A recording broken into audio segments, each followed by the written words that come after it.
Selamat sore, salam guru penggerak, semoga dalam keadaan bahagia. Perkenalkan, nama saya Berta Uli Munte, SPD. Pada hari ini saya akan mewawancarai pimpinan sekolah yang ada di SMA Kristen Bina Kasih, yaitu Pak Hendri ST.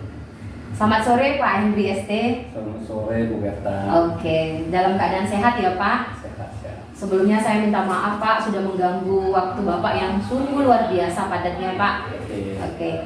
Pak, sebelumnya saya ada mau bincang-bincang sedikit nih Pak, mewawancarai Bapak khususnya tentang pengambilan keputusan nih yang sudah pernah Bapak lakukan. Pengalaman Bapak nih sedikit-sedikit saya akan bertanya. Boleh ya Pak ya? Oke.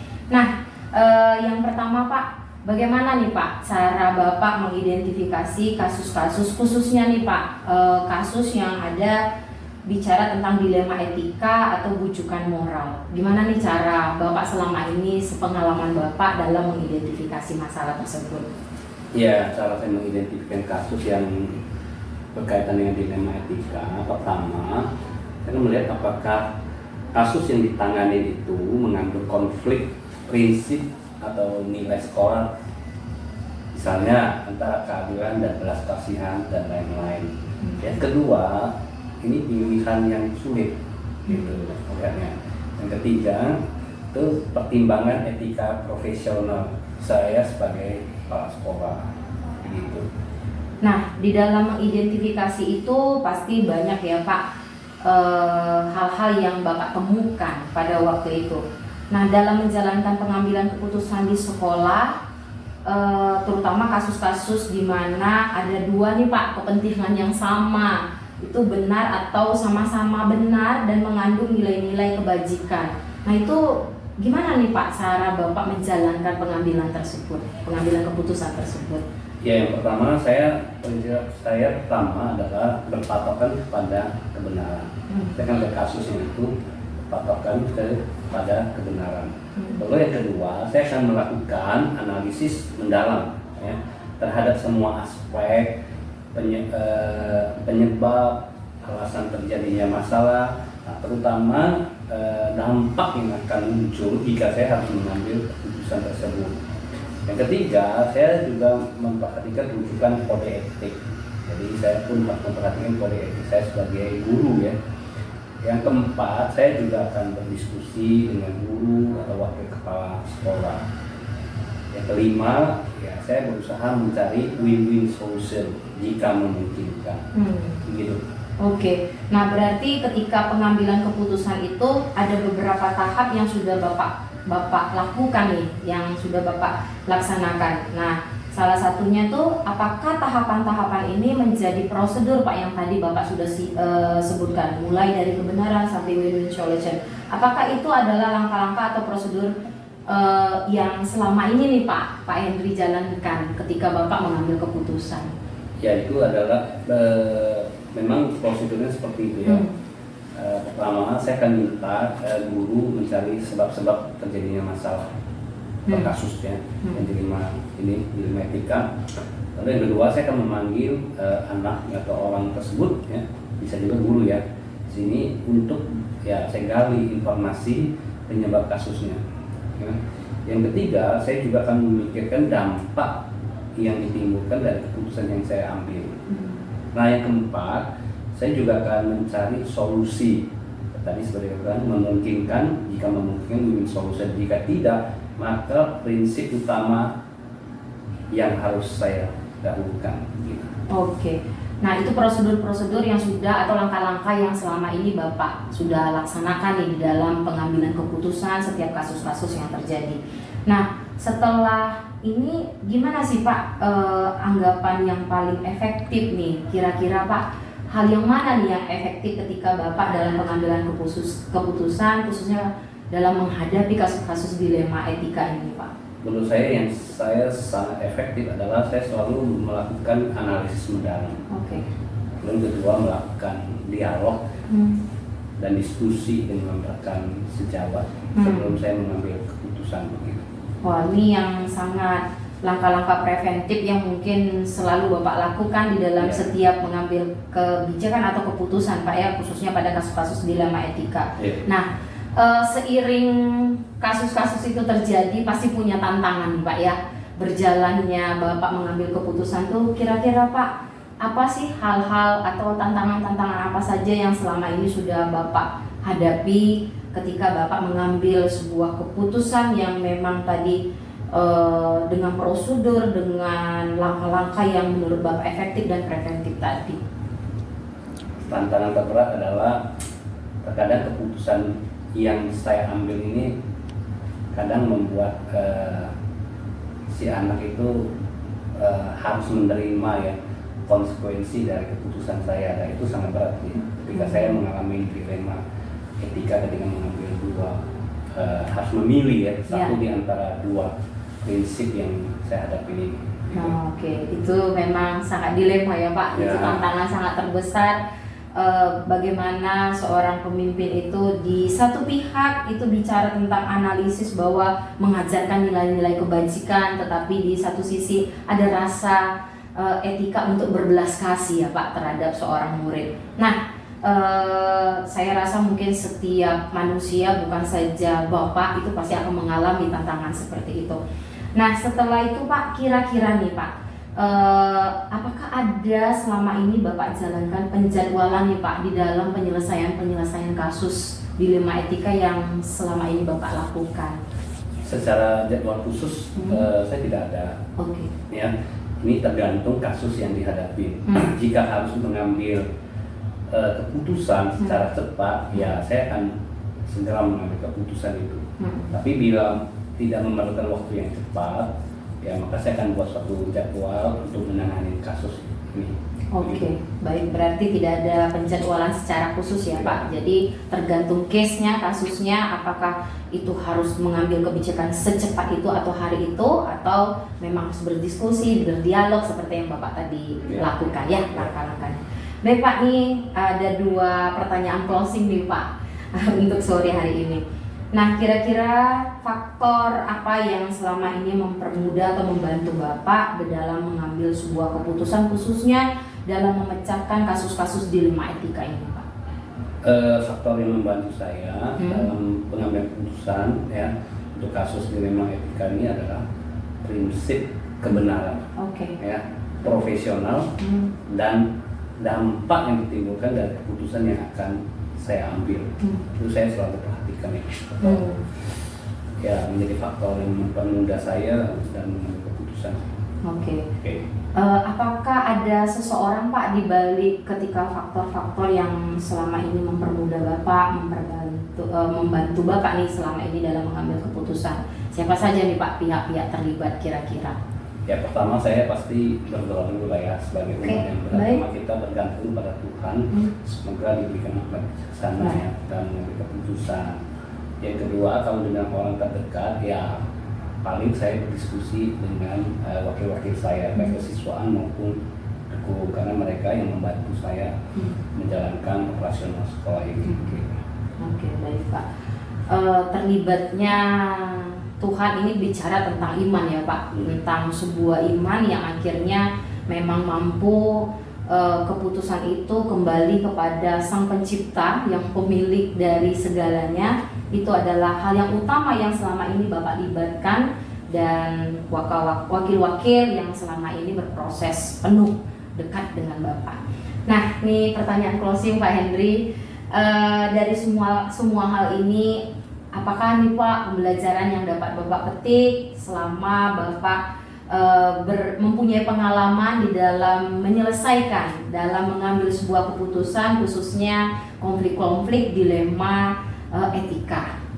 Oke ya, pelajaran yang bisa saya dapatkan dari pengalaman saya dalam mengambil keputusan dilema etika ya, bahwa pengambilan keputusan dilema etika ini bukan hal yang mudah ya, karena ada banyak pertimbangan yang dipikirkan sebelum saya mengambil keputusan. Prinsipnya itu saya harus melakukan hal yang benar dulu, bukan hanya yang baik saja untuk masa depan anak tersebut ya. di kemudian hari ya. Tapi kita juga dibutuhkan hikmat bijaksana ya dalam mengambil keputusan dilema etika ini. Itu yang paling utama menurut saya dari Tuhan ya. Kita harus berdoa beri hikmat bijaksana dalam mengambil keputusan dilema etika ini begitu. Oke, baik. Terima kasih banyak Pak Henry. Berarti di dalam penyelesaian setiap konflik-konflik masalah selama ini yang pengalaman Bapak sudah lakukan adalah bagaimana mengambil keputusan dengan benar, terus tidak akan lupa untuk berpihak kepada siswa karena kita berada di dunia pendidikan Pak ya, di sekolah. Terus yang paling terpenting adalah bagaimana kita mengambil atau ikut campur tangan Tuhan itu memang benar-benar punya kuasa akan penyelesaian konflik atau kasus-kasus dilema etika yang selama ini Bapak sudah tangani dan sudah hadapi. Oke, baik. Itu pertanyaan closing Pak Henry. Terima kasih sekali Pak sudah membantu. Terus terima kasih waktu yang sudah Bapak berikan kepada saya. Secara khusus sudah sore Pak, saya minta maaf karena sudah mengganggu waktu Bapak. Terima kasih Pak Henry. Selamat sore Pak Henry. Sore, sama-sama.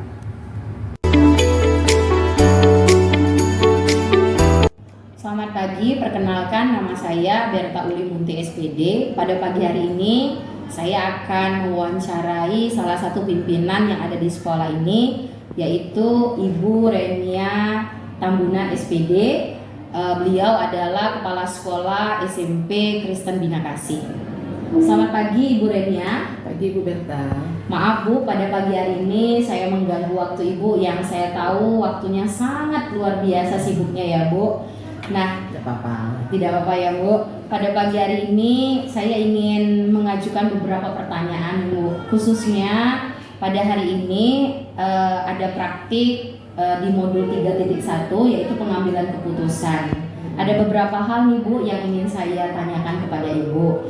Kita langsung saja ya Bu ya. Oke, baik. Nah Bu, bagaimana nih selama ini Ibu mampu mengidentifikasi kasus-kasus yang merupakan dilema etika atau bujukan moral yang pernah Ibu alami selama Ibu menjadi kepala sekolah?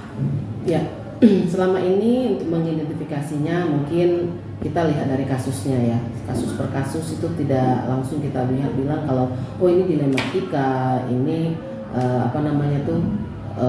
moral, bujukan moral dan lain sebagainya. Jadi ketika kita menghadapi satu kasus di mana antara kepentingan satu dengan kepentingan yang satunya lagi itu semua sama-sama benar ya, jadi itu disebut dengan dilema etika. Ibarat kata kasus ini terjadi karena dia merasa benar dan ini juga benar, jadi kita harus mau melihat sejauh mana pengambilan keputusan ini tidak merugikan satu dengan yang lainnya. Sementara kalau namanya bujukan moral itu kita sudah lebih gampang, itu ketika ada kasus yang satunya benar dan satunya salah, jadi lebih gampang lagi. Nah makanya disebut dilema etika karena berhubungan dengan etika kita, pengambilan keputusan itu jangan sampai satu dirugikan dan satu merasa dimenangkan seperti itu. Oke, baik Bu.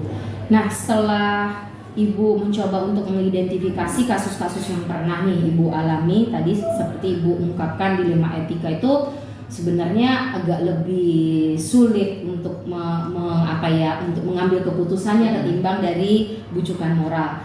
Nah, ketika menjalankan pengambilan keputusan di sekolah yang Ibu pimpin saat ini, di mana nih Bu ada dua kepentingan yang sama-sama benar. Terkadang kan kita Bu seiring pengalaman itu kan kita dapatin kasus dua-duanya nih benar gitu lah ya Bu ya, atau sama-sama mengandung nilai-nilai kebajikan. Nah, gimana Bu Ibu merespon atau menjalankan ketika Ibu mengambil keputusan di mana kasus-kasus ini adalah ternyata sama-sama benar dan mengandung nilai-nilai kebajikan? Nah, ini tadi berarti kan ketika kita sudah mengidentifikasi nih kasusnya adalah dilema etika, artinya kita butuh informasi yang kita gali baik dari yang bersangkutan ataupun orang-orang yang terlibat di dalam kasus tersebut. Dan satu keputusan yang mungkin akan diambil adalah kita harus melihat di mana kepentingannya lebih banyak, yaitu tentang kepentingan siswa di dalam pembelajaran. Jadi disitulah ketika kita menghadapi dilema etika, kita harus melihat kepentingan bersama, mana yang lebih prioritas sebagai kepentingan yang harus diambil keputusannya untuk kepentingan bersama. Sementara mungkin yang satunya mungkin tidak kepentingan bersama, namun secara etika dia benar juga. Tetapi tetap kita memprioritaskan untuk kepentingan bersama, terutama untuk pembelajaran di siswa sendiri. Oke, kepentingan bersama itu menjadi satu nilai kebajikan yang selama ini Ibu jalankan. Nah, langkah-langkah atau prosedur seperti apa yang biasa nih Ibu lakukan? Nah, biasanya kalau terjadi di siswa, ini biasanya kita langsung tuh wali kelas dulu kan. Wali kelas, kemudian wali kelas dengan anaknya, kemudian kita mengundang memanggil guru bimbingan konseling, baru nanti kita menginput data tersebut, mencari informasi tentang kasus tersebut, baru kita diskusikan, mengambil keputusan yang terbaik, mana kira-kira yang bisa kita jadikan keputusan yang memang tidak merugikan siapa-siapa. Ya, jadi memang kita melibatkan siswa, kemudian melibatkan guru, wali kelasnya, ataupun guru mata pelajaran, kemudian guru bimbingan konseling, wakil kesiswaan, dan saya sendiri. Dari situlah nanti keputusan apa yang kita ambil, nah berdasarkan dari informasi-informasi yang sudah kita kumpulkan. Oke, itu prosedur yang dilakukan selama ini Bu ya. Terus hal apa saja di dalam ketika Ibu menjalankan prosedur tersebut yang menurut Ibu dianggap efektif nih dalam pengambilan keputusan pada kasus khususnya yang dilema etika tadi seperti itu? Yang efektif itu memang kita harus melibatkan semua pihak, ya, melibatkan semua pihak. Jadi bukan keputusan kita sendiri, tetapi kita dari mungkin dari wali kelas itu lebih tahu lagi nih situasi dari kasus tersebut, kan mereka yang di lapangan. Nah, kemudian dari guru BK secara psikologis bagaimana membaca situasi ini, apakah bisa kita ambil keputusan seperti ini. Kemudian dari wakil kesiswaan juga yang mungkin mengetahui bagaimana prosedur menurut tata tertib di sekolah. Jadi itu tidak melanggar apapun juga, tetapi tidak merugikan, terutama merugikan siswa. Keputusan kita harus efektifnya itu yaitu ke siswa, lebih ke siswa lagi. Karena kasus yang kita hadapi ini kan biasanya lebih banyak ke siswa, biasanya lebih banyak ke siswa yang dilema, merasa ini benar nih, ini juga benar. Kalau kita ambil keputusan satu, apakah yang satu ini merasa dipersalahkan, yang satunya merasa dibenarkan, dan lain sebagainya. Sebaliknya seperti itu. Jadi memang yang lebih efektif itu adalah kita melibatkan semua pihak yang mungkin bisa memberi masukan dan juga pengambilan keputusan jadi tidak salah gitu. Nah, tantangan yang pernah dialami apa Bu kira-kira? Nah, ini karena merasa benar ya. Dua-duanya kan merasa benar nih. Ya. Secara etika juga benar nih. Pasti ada salah satu yang merasa kecewa dengan keputusan tersebut. Terutama misalnya ini di kasus perkelahian anak. Nah, satu memancing nih, satunya terpancing, kemudian terjadilah perkelahian. Nah, ketika kita menjalankan juga disiplin positif untuk mengambil keputusan tersebut, pasti salah satu merasa, lo kan bukan aku duluan, dia duluan yang mancing, tetapi kan dia menyebabkan juga terjadinya kontak fisik dan lain sebagainya, kekerasan dan lain sebagainya. Pasti orang tua juga kita benar-benar harus kasih pengertian bahwa hal ini bukan untuk menyalahkan salah satu pihak, tetapi disinilah keputusan yang kita ambil untuk membangun kembali karakter mereka yang memaafkan, karakter mereka yang mengakui kesalahan mereka dan mencari solusi mereka sendiri. Nah, di situ tantangan kita tuh lebih kepada pihak yang mungkin merasa dirugikan, gitu. Jadi memberi pengertian, memberi menyatakan kebijakan kita, keputusan kita itu bahwa semua ini sudah dengan segala pertimbangannya,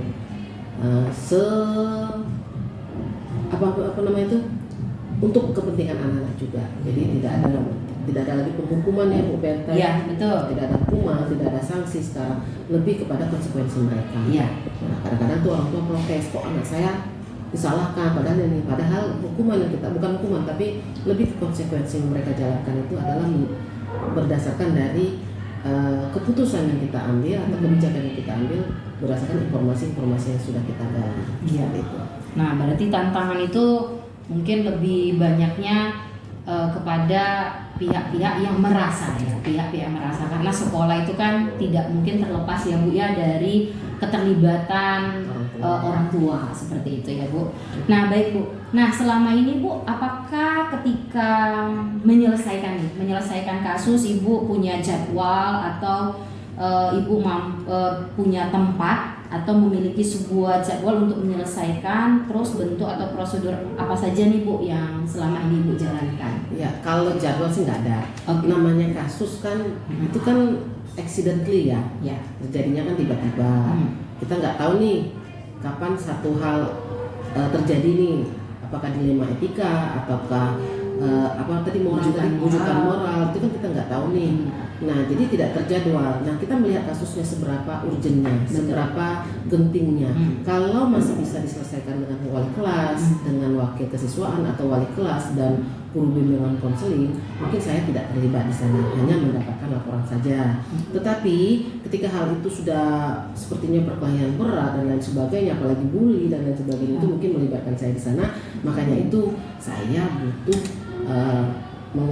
mengumpulkan apakah dari wali kelasnya atau dari guru mata pelajarannya atau dari guru bimbingan konselingnya, melihat nih seberapa masalahnya ini yang harus kita selesaikan segera. Nah, biasanya kasus-kasus anak di sini kita jarang biarkan berlama-lama. Begitu kasus terjadi kita langsung, ini prosedurnya nih. Begitu langsung saya langsung melibatkan nih wali kelas, silakan selesaikan. Kalau memang nggak baru nanti saya akan panggil guru bimbingan konseling, kemudian guru wali kelasnya, kemudian wakil kesiswaan, termasuk anak-anaknya tersebut yang memang terlibat dengan kasus tersebut. Nah, dari sana prosedurnya kita diskusikan, kita melihat langkah-langkah apa yang preventif yang kita bisa inikan untuk mendorong mereka untuk tidak lagi melakukan kesalahan yang sama, membuat kasus yang sama, dan menimbulkan mereka ya kesadaran diri lah. Nah, itu yang terutama. Jadi prosedur seperti itu Bu Ibu, dan nggak terlalu ribet. Kita nggak ada namanya stepnya harus begini, ini birokrasinya nggak ada. Jadi begitu ada kasus kita selesaikan dulu nih, per kasusnya kita lihat dulu mana kira-kira yang bisa diselesaikan hanya bagian wali kelas dan guru bimbingan konseling atau wakil kesiswaan, mana yang harus melibatkan kepala sekolah. Seperti itu. Baik. Jadi untuk penjadwalan dalam penyelesaian kasus memang tidak ada terjadwal, tetapi sesuai dengan preventif kasus-kasus itu ya Bu. Nah, ini mau closing nih Bu. Ada dua pertanyaan closing. Nah, faktor apa saja nih Bu selama ini yang mempermudah atau membantu Ibu dalam melakukan pengambilan keputusan-keputusan khususnya dilema-dilema etika yang Ibu hadapi saat ini? Iya, yang faktor pendukungnya itu tadi kita kolaborasi. Oke. Kolaborasi dengan guru, dengan wakil kesiswaan atau wakil kurikulum juga kalau menyangkut dengan pembelajaran anak, dan juga terutama guru bimbingan konseling, karena secara psikologis anak-anak itu mungkin lebih terbuka ke guru bimbingan konseling. Even wali kelas juga mereka mau mendengar, tapi lebih bisa yang terpendam dalam hati itu biasanya guru bimbingan konseling yang mereka lebih open ya dengan guru bimbingan konseling. Nah, dari situlah itu hal yang bisa membuat kami, maka saya lebih banyak kolaborasi juga nih, bagaimana menurut Ibu seperti ini Kak, Ibu bagaimana, jadi kita mengambil kesimpulan untuk, jadi tidak hanya keputusan saya sendiri, tapi yang banyak membantu itu adalah guru bimbingan konseling dan juga semua bimbingan konseling kita libatkan, wakil juga, dan juga wali kelas yang terutama lebih seperti orang tua mereka di sekolah ini, seperti itu. Oke. Jadi kata kunci adalah kolaborasi itu sangat penting ya Bu. Itulah ada hal yang mencoba mempermudah kita untuk menyelesaikan kasus-kasus yang ada di sekolah. Nah, ini sudah penghujung Bu, pertanyaan yang terakhir. Apa nih Bu yang dapat Ibu sampaikan terkait tentang pembelajaran atau pengalaman yang bisa Ibu petik dari pengalaman Ibu ketika mengambil keputusan khususnya dilema etika? Ya, nah pembelajaran mungkin yang kita bisa petik ya, salah satunya tadi seperti Ibu Berta bilang, kita berkolaborasi. Jadi segala keputusan itu tidak hanya satu pihak saja, terutama harus lebih memang bijaksana benar untuk memikirkan keputusan yang tidak merugikan salah satu pihak. Itu artinya kita sebagai pimpinan pun harus berhikmat. Ya, berhikmat di sini artinya kita melibatkan Tuhan dalam segala keputusan yang kita ambil. Makanya di sini biasanya kami dengan berkolaborasi itu kita tetap hadirkan Tuhan, dengan kita berdoa, berharap segala keputusan kita juga itu juga Tuhan yang memberkatinya. Jadi pembelajaran di sini jangan setiap kasus itu langsung kita negatif thinking kepada orang yang terlibat dengan kasusnya. Kita harus melihat dulu nih kasusnya seperti apa, apakah memang itu tadi Bu, mengidentifikasi dulu dia apakah dia dilema etika atau bujukan moral. Nah, yang paling sulit itu memang dilema etika. Tetapi dengan kita berkolaborasi, dengan kita hikmat dan bijaksana yang kita sertakan Tuhan dalam pengambilan keputusan, saya rasa itu lebih efektif lagi. Dan mudah-mudahan ini juga bisa diterima untuk semua pihak. Oke, baik. Baik itu. Jadi banyak pembelajaran memang yang benar. Salah satunya itu adalah menjadi hal yang sudah kita lakukan itu benar-benar menjadi teladan, hikmat dan teladan itu memang pure, murni dari Tuhan sendiri yang terus hadir di dalam setiap kegiatan kita, khususnya di dalam mengambil keputusan ini ya Bu ya. Memang pengambilan keputusan dengan hikmat, bijaksana dan menjadi teladan itu adalah hal yang tidak gampang menurut saya, tapi itu ketika kita latih, kita terus berjuang untuk hal-hal itu, nilai-nilai kebajikan itu pasti akan menjadi hal yang luar biasa. Khususnya tetap kita bicara tentang Ki Hajar Dewantara berpihak kepada siswa. Oke. Ibu Reni, terima kasih banyak Bu untuk waktunya. Semoga wawancara saya pada pagi hari ini benar-benar menjadi tongkat saya untuk bisa melanjutkan apa yang harus saya perjuangkan menjadi seorang pendidik di sekolah, khususnya di Sekolah Kristen Bina Kasih dan untuk banyak khususnya di dunia pendidikan. Terima kasih sekali Bu untuk waktunya. Selamat pagi Bu Reni. Thank you.